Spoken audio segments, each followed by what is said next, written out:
அனைவருக்கும் வணக்கம். இன்றைக்கி பார்த்திங்கன்னா வரக்கூடிய ஞாயிற்றுக்கிழமை பார்த்திங்கன்னா செப்டம்பர் 28 டிஎன்பிஎஸ்சி குரூப் 2 எக்ஸாமினுடைய ப்ரிலிம்ஸ் எக்ஸாம் நடக்க போகுது.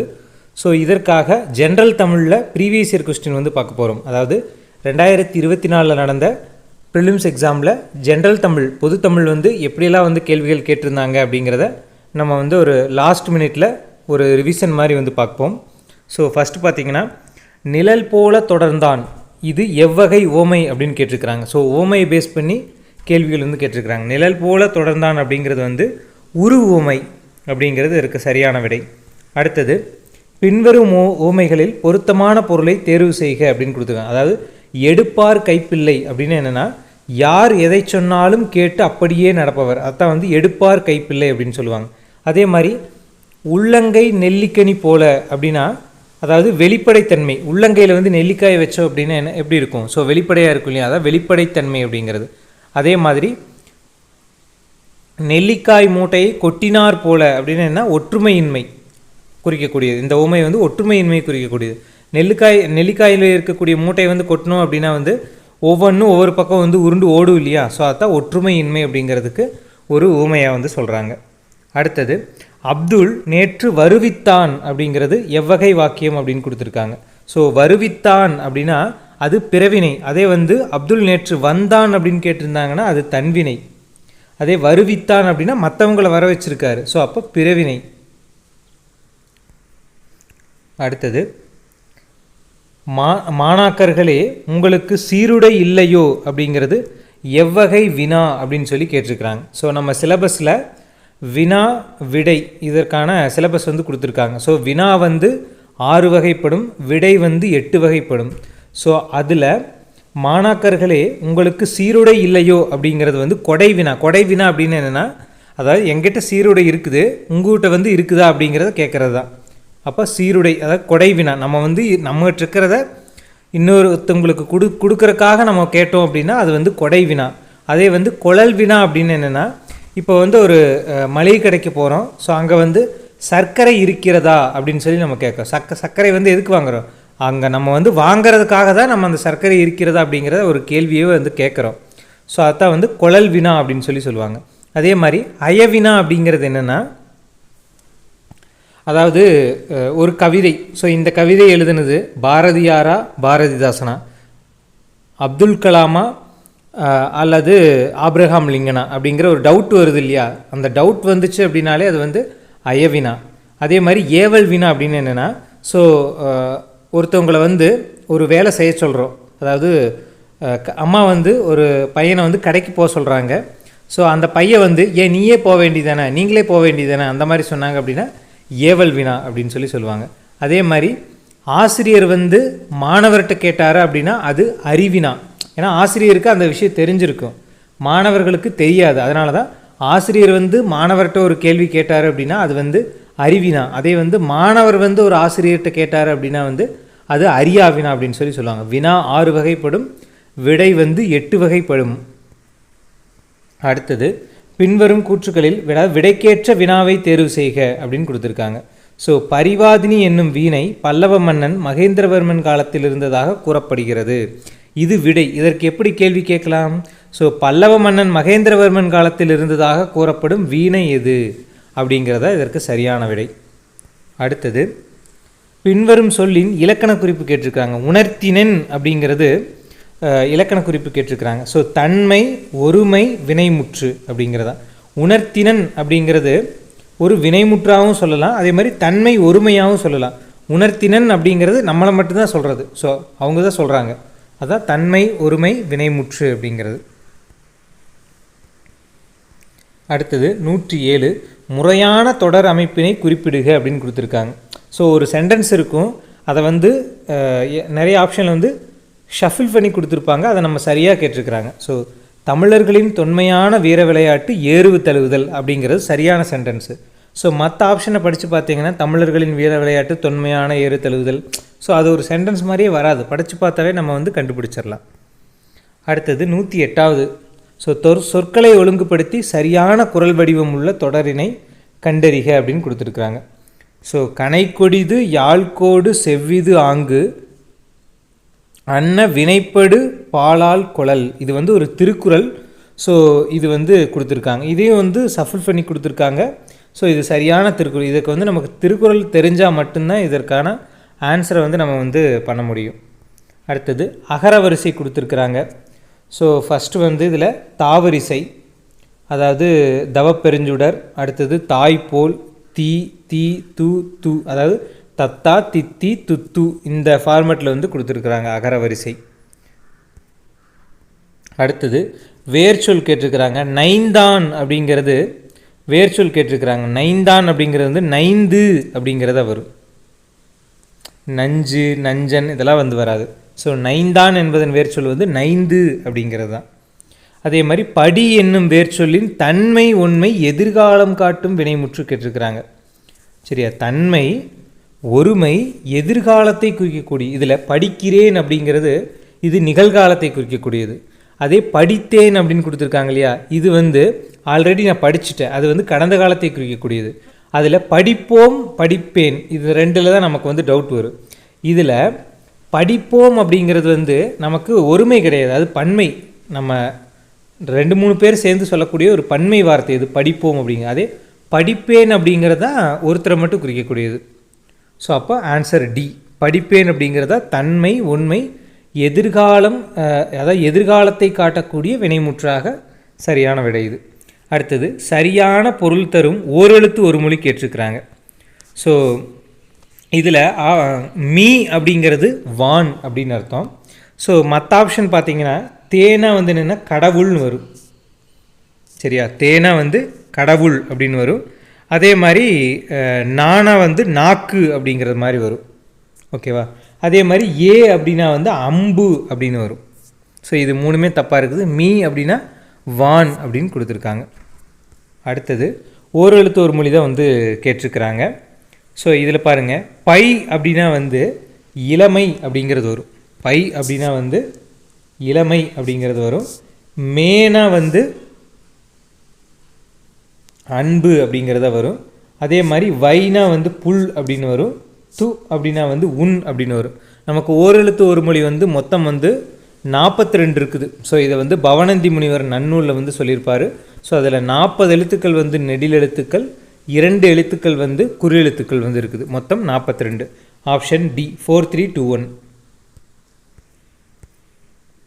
அடுத்தது கலைச்சொல் வந்து கேட்டிருக்கிறாங்க. ஆங்கில சொல்லுக்கு இணையான தமிழ் சொல்லை தேர்வு செய்க.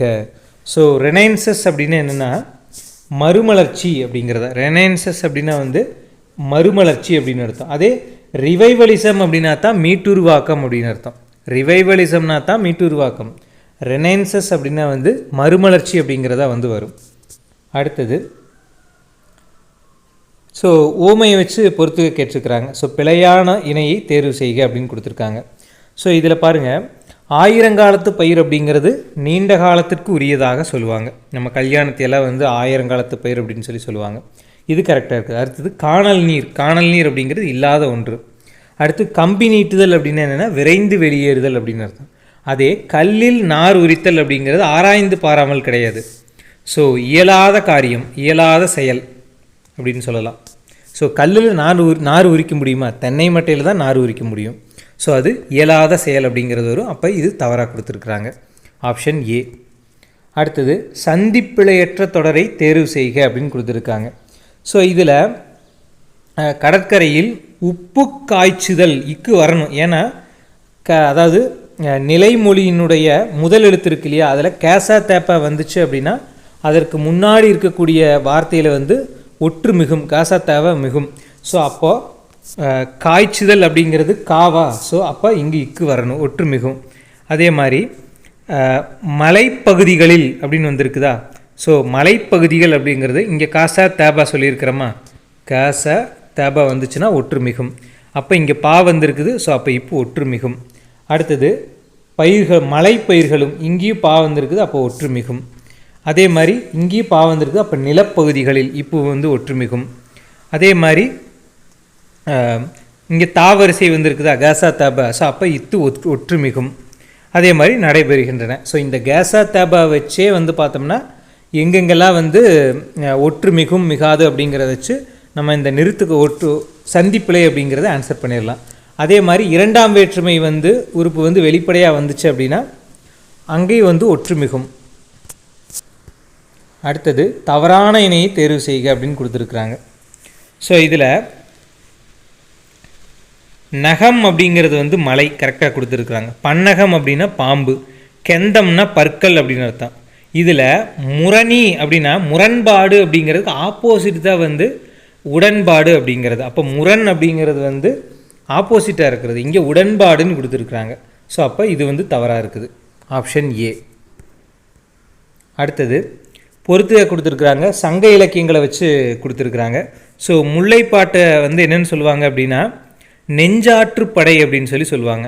அதே பட்டினப்பாலை என்ன சொல்லுவாங்க அப்படின்னா வஞ்சி நெடும் பாட்டு அப்படின்னு சொல்லுவாங்க. நாலடியார் என்ன சொல்லுவாங்கன்னா வேளாண் வேதம் அப்படின்னு சொல்லுவாங்க. வெற்றி வேர்க்கை அப்படிங்கிறது நருந்தொகை என்று அழைக்கப்படுவது வெற்றி வேர்க்கை. ஸோ இதிலிருந்து கேள்வி கேட்டிருக்காங்க. இது எல்லாம் வந்து யார் யார் எழுதுனாங்க அப்படிங்கிறத நம்ம வந்து பார்த்து வச்சுக்கணும். அடுத்தது தமிழ் தூதர் என்று அழைக்கப்படுவது யார் அப்படின்னா தனிநாயகம் அடிகள். தமிழ் தூதர் என்று அழைக்கப்படுவது யாருன்னா தனிநாயகம் அடிகள். அடுத்தது பாலரா வாயன் அப்படிங்கிறது யாருன்னா வந்து திருஞான சம்பந்தர். ஸோ இவருக்கு வந்து அப்பர், வாகீசர் இந்த மாதிரி நிறைய பேர்கள் வந்து இருக்குது. ஸோ அது திருநாவுக்கரசருக்கு, திருஞான சம்பந்தருக்கு கிடையாது. திருநாவுக்கரசருக்கு தான் வந்து அப்பர், வாகீசர், தர்மசேனர் என்றெல்லாம் அழைக்கப்படுவர் திருநாவுக்கரசர் தான். அடுத்தது பன்மொழி புலவர் யாருன்னா வந்து அப்பாதுரையார் அவர்கள் தான். அடுத்தது சொல்லின் செல்வர் யாருன்னா ராபி சேதுபிள்ளை. நம்ம இந்த 2 ஆப்ஷன் வச்சாவே போட்டுடலாம். ஸோ பன்மொழி புலவர் அப்பாதுரையார், சொல்லின் செல்வர் அப்படிங்கிறது ராபி சேதுபிள்ளை. இந்த ஒன்றை வச்சே வந்து நம்ம செலக்ட் பண்ணிடுறோம், ஆப்ஷன் ஏ. அடுத்தது ஐம்பெருங்காப்பியம் எனும் சொற்றொடரை தம் உரையில் குறிப்பிட்டவர் யார் அப்படின்னு கேட்டிருக்கிறாங்க. ஸோ ஐம்பெருங்காப்பியங்கள் அப்படின்னு சொல்லி முதல்ல சொன்னது யாருன்னா மயிலைநாதர் அப்படிங்கிறது தான் வந்து சொல்லியிருப்பார், ஆப்ஷன் பி. அடுத்தது திராவிடம் என்னும் சொல்லை முதலில் குறிப்பிட்டவர் யார் அப்படின்னு கேட்டிருக்காங்க. குறிப்பிட்டவர், உருவாக்கியவர் யார் அப்படின்னா குமரேலப்பட்டர் அப்படிங்கிறவர் தான். அதே திராவிடம் என்னும் சொல்லை பயன்படுத்தினது யார் அப்படின்னு கேட்டாங்கன்னா கால்டுவெல் தான் வந்து பயன்படுத்தியிருப்பார். கால்டுவெல் தான் வந்து பயன்படுத்தியிருப்பார், உருவாக்குனது குமரேலப்பட்டர். அடுத்தது நாயக்கர் கால சிற்பக்கலைக்கு எடுத்துக்காட்டாக திகழ்வது எது அப்படின்னா ராமேஸ்வரம் பெருங்கோயில் தான். ஸோ இதில் காஞ்சிபுரம் பெரிய கோயில் அப்படிங்கிறது பல்லவர்கள் காலத்தில் கட்டப்பட்டது. தஞ்சை பெரிய கோயில் அப்படிங்கிறது ராஜராஜ சோழன் காலத்தில் கட்டப்பட்டது. திருச்சி திருவரங்கம் கோயில் வந்து நாயக்க மன்னர்கள் காலத்தில் கட்டியிருக்க மாட்டாங்க. ஸோ ராமேஸ்வரம் கோயில் தான் வந்து நாயக்கர் மன்னர் காலத்தில் வந்து கட்டப்பட்டது. அடுத்தது தேவ துந்துபி எந்த ஆட்டத்திற்குரிய இசைக்கருவி அப்படின்னு சொல்லி கேட்டிருக்கிறாங்க. ஸோ தேவத்துந்துபி அதாவது தேவராட்டத்திற்குரிய இசைக்கருவி தான் வந்து இந்த தேவதுந்துபி அப்படிங்கிறது. அடுத்தது ஒரு பெரிய ஸ்டேட்மெண்ட் வந்து கொடுத்துருக்குறாங்க, இது யார் சொல்லியிருக்கிறா அப்படின்னு சொல்லி. ஸோ புனலிடை மூழ்கி பொலிவடை உளவி பொன்னின் இளையும் துகிலும் பூண்டு கனிமொழி பேசி நீ கழித்திருக்கும் காட்சியினை கண்டு மகிழ்வி பெறும் நிலையிலே இருந்தேன் அப்படின்னு சொல்லி தம்பிக்கு கடிதம் எழுதியவர் யார் அப்படின்னு கேட்டிருக்கிறாங்க. ஸோ தம்பிக்கு கடிதம் எழுதியவர் வந்து பேரறிஞர் அண்ணா அவர்கள் தான் வந்து எழுதியிருப்பார். அடுத்தது குமரி கண்ட நோய்க்கு குமரி கொடு அப்படிங்கிறது. ஸோ குமரி என்னும் மூலிகை பேர் கேட்டிருக்கிறாங்க. ஸோ கற்றாழையத்தான் வந்து மூலிகை, அதாவது குமரி கண்ட நோய்க்கு குமரி கொடு அப்படின்னு சொல்லுவாங்க, கற்றாழைத்தான். ஸோ இதில் வந்து இப்போ வந்து நம்ம சிலபஸில் வந்து நேரடியாக வந்து கிடையாது. ஸோ எதுக்கும் பார்த்து வச்சுக்கோங்க. அடுத்தது பொறுத்துக வந்து கேட்டிருக்கிறாங்க. ஸோ அன்னை முத்துலக்ஷ்மியை பற்றி கொடுத்துருக்குறாங்க. ஸோ இவங்க வந்து புற்றுநோய் மருத்துவமனையை வந்து உருவாக்கியிருப்பாங்க 1952. மூவலூர் ராமாமிர்தம் அம்மையார் பொறுத்தளவுக்கு தேவதாசி ஒழிப்பு சட்டம் வந்து உருவாக்கியிருப்பாங்க. அடுத்தது பண்டித ராமாபாய் வந்து பார்த்தோம்னா சமூக தன்னார்வலர். மலாலா யாருன்னா பெண் கல்வி. ஸோ இவங்க வந்து பாகிஸ்தானை சேர்ந்தவங்க. 2014 வந்து பார்த்திங்கன்னா இவங்களுக்கு அமைதிக்கான நோபல் பரிசே வந்து கிடச்சிருக்கும். அடுத்தது தமிழ் இலக்கியத்தில் ஆலவாய் என்னும் பெயர் எந்த ஊருக்கு கொடுத்துருப்பாங்கன்னா ஆலவாய் அப்படிங்கிறது வந்து மதுரையை சொல்லக்கூடிய ஒரு பேர். தமிழ் இலக்கியத்தில் ஆலவாய் அப்படிங்கிறது மதுரையை சொல்லியிருப்பாங்க. அடுத்தது ஆங்கில அரசால் வாய்ப்பூட்டு சட்டத்தின் மூலம் மேடைகளில் அரசியல் பேசக்கூடாது என்று தடை விதிக்கப்பட்டது யாருக்குன்னா, ஸோ முத்துராமலிங்க தேவருக்கும் தென்னிந்தியாவில் பார்த்தோம்னா முத்துராமலிங்க தேவருக்கு, ஸோ வட இந்தியாவில் வந்து பார்த்தோம்னா திலகர், இவங்க 2 பேருக்குமே வந்து பார்த்திங்கன்னா வாய்ப்பூட்டு சட்டம் அப்படிங்கிறது ஆங்கிலேய அரசால் போடப்பட்டிருக்கும். அடுத்தது, இன்று நாம் உணர்கிறோம் தம்பி எத்தனை இன்னல்களுக்கிடையிலே தள்ளப்பட்டிருப்பினும் இந்த பொங்கட்புது நாளில் மட்டும் நமக்கு ஒரு மகிழ்வு என்று உரையாற்றியவர் யார் அப்படின்னு சொல்லி கேட்டிருக்கிறாங்க. ஸோ பேரறிஞர் அண்ணா அவர்கள் தான். இன்று நாம் உணர்கிறோம் தம்பி எத்தனை இன்னல்களுக்கிடையிலே தள்ளப்பட்டிருப்பினும் இந்த பொங்கட்புது நாளில் நமக்கு ஒரு மகிழ்வு அப்படின்னு சொல்லி தம்பிக்கு அப்படிங்கிறத நம்ம மேலேயே பார்த்தோமா, ஸோ அதை பேஸ் பண்ணி தான் கொடுத்துருக்காங்க. பேரறிஞர் அண்ணா அவர்கள் தான். அடுத்தது, சென்றியு லிமரியு என்ற புதிய வடிவங்களில் தமிழ் கவிதைகளை எழுதியவர் யாருன்னா ஈரோடு தமிழன்பன் அவர்கள் தான். அடுத்தது, பாவலர்மணி என்னும் பட்டம் பெற்றவர் யாருன்னா வந்து கவிஞர் வாணிதாசன். பாவலர்மணி, தமிழ்நாட்டு தாகூர் என்றெல்லாம் அழைக்கப்படுறாரு. ஸோ இவரை பொறுத்தளவுக்கு பிரெஞ்சு குடியரசு தலைவரால் செவாலியர் விருது பெற்றிருப்பார். ஸோ வாணிதாசன் அவர்கள். அடுத்தது, தமிழ்தாய் நெருப்பினாலும் வெள்ளத்தினாலும் பாதிக்கப்பட்டாலும் அவளது ஆபரணங்கள் தொலைவில் உள்ள நகரமான பாரிஸில் மிகவும் பாதுகாக்கப்பட்டு பராமரிக்கப்படுகின்றது என்று ஸோ ஆனந்தரங்கர் நாட்குறிப்பு கொடுத்து உவே சாமிநாதர் அவர்கள் வந்து குறிப்பிட்டிருப்பார். சரியா, ஆனந்தரங்கரனுடைய நாட்குறிப்பு இருக்கு இல்லையா, ஸோ அது குறித்து உவே சாமிநாதர் அவர்கள் வந்து புகழ்ந்து பேசியிருப்பார். அதே மாதிரி ஜெயகாந்தன் இயற்றாத சிறுகதை எது அப்படின்னு கேட்டிருக்காங்க. ஜெயகாந்தனுடைய சிறுகதைகள் என்னென்ன அப்படின்னா குருபீடம், யுகசந்தி, புதிய வார்ப்புகள், இதெல்லாமே ஜெயகாந்தனுடையது. ஸோ அறம் அப்படிங்கிறது மட்டும் அவருடையது வராது. அடுத்தது, ஆண்மையின் கூர்மை என திருவள்ளுவர் எதை குறிப்பிடுறார் அப்படின்னா பகைவருக்கு உதவுதல். ஸோ நமக்கு பகைவராக இருந்தாலும் அவங்களுக்கு வந்து உதவணும், அதுதான் வந்து ஆண்மையின் கூர்மை அப்படின்னு சொல்லி திருவள்ளுவர் அவர்கள் வந்து சொல்லியிருப்பார். அடுத்தது, ஒழுகல் அப்படிங்கிறதுக்கான இலக்கண குறிப்பு கேட்டிருக்கிறாங்க. இல்லை முடிஞ்சிருக்குதா, ஸோ ஒழுகல் அப்படின்னாலே அது வந்து தொழிற்பெயரை குறிக்கக்கூடியது. அடுத்தது, திருக்குறளில் சரியான வரியை கொண்டு நிறைவு செய்க அப்படின்னு கொடுத்துருக்காங்க. திருக்குறள் கொடுத்து அதில் விட்டுருக்குறாங்க. அதாவது தம்மிற் பெரியார் தமரா ஒழுகுதல் வன்மையுள் எல்லாம் தலை அப்படிங்கிறது தான் இதற்கான ஆன்சர். ஸோ இதுக்கு திருக்குறள் படித்தா மட்டும்தான் ஆன்சர் பண்ண முடியும். அடுத்தது, கும்பகர்ணனை எழுப்பும் காட்சியை கண்முன் நிறுத்தும் சந்தம் எது அப்படின்னு கேட்டிருக்கிறாங்க. ஸோ உலக்கையால் மாறி மாறி இடிக்கும் ஒத்த ஓசையத்தான் வந்து சொல்லியிருப்பாங்க. ஸோ கம்பராமாயணத்தை பேஸ் பண்ணி கேட்டிருக்கிறாங்க. ஸோ கம்பராமாயணம் வந்து நமக்கு தமிழ் சிலபஸில் இல்லை, ஆனால் ஜிகேல வந்து கேட்குறக்கு வாய்ப்பு இருக்குது. அடுத்தது, பின்வரும் பாடல் எந்த படிம வகையை சார்ந்தது என்பதை கண்டறிந்து சரியானவற்றை எடுத்தெழுதுக அப்படின்னு கொடுத்துருக்காங்க. ஸோ யானை தன் வாய் நிறை கொண்ட வலிதேம்பு தடக்கை குன்றுபுகு பாம்பின் தோன்றும் அப்படின்னு கொடுத்துருக்காங்க. ஸோ இது வந்து மெய்ப்படிமம் அப்படிங்கிறதா இதற்கு சரியான விடை. அடுத்தது, கலித்தொகையில் முல்லைத்திணைக்குரிய பாடல்களை இயற்றியவர் யார் அப்படின்னு கேட்டிருக்கிறாங்க. ஸோ சோழன் நல்லுரித்தினன் அப்படிங்கிறது தான். ஸோ கலித்தொகை வந்து பார்த்திங்கன்னா மொத்தம் வந்து 150 பாடல்களை கொண்டது. ஸோ அதில் குறிஞ்சி, முல்லை, மருதம், நெய்தல், இந்த மாதிரி பாலைன்னு 5 திணைகளை பேஸ் பண்ணி பாடியிருப்பாங்க. அதில் முல்லை திணையை பாடினது யாருன்னா சோழன் நல்லுரித்தினன் அப்படிங்கிறது தான். ஓகேவா, கலித்தொகையை வந்து தொகுத்தவர் யாருன்னா வந்து நல்லந்துவனார் தான். ஸோ இவர் வந்து கலித்தொகையில் பாலை திணையை வந்து பாடியிருப்பார். சரி, நெய்தல் திணையை வந்து பாடியிருப்பார். பாலை திணையை பாடினது யாருன்னா பாலை பாடிய பெருங்கடுங்கோ அப்படிங்கிறவர் தான் பாடியிருப்பார். அடுத்தது, சிதவல் இந்த சொல்லின் பொருள் கேட்டிருக்காங்க. சிதவல் அப்படின்னு என்னென்னா தலைப்பாகை அப்படிங்கிறதா சிதவல் என்பதற்கான பொருள். அடுத்தது, சீரா புராணம் யாருடைய உதவியால் நிறைவுற்றது அப்படின்னு கேட்டிருக்கிறாங்க. சீரா புராணத்தை எழுதுனது யாருன்னா வந்து உமறு புலவர் தான் வந்து எழுதியிருப்பார். ஸோ மொத்தம் 5027 பாடல்கள் இருக்கும். ஸோ அது யாருடைய உதவியால் நிறைவு பெற்றது அப்படின்னு சொல்லி, அதாவது அவர் வந்து பாதியிலே வந்து இறந்துருப்பார். ஸோ அதற்கப்புறம் அபுல் காசிம் அப்படிங்கிறவருடைய உதவியினால் இந்த பாடல் வந்து நிறைவு பெற்றிருக்கும் அப்படின்னு சொல்லி கொடுத்துருப்பாங்க.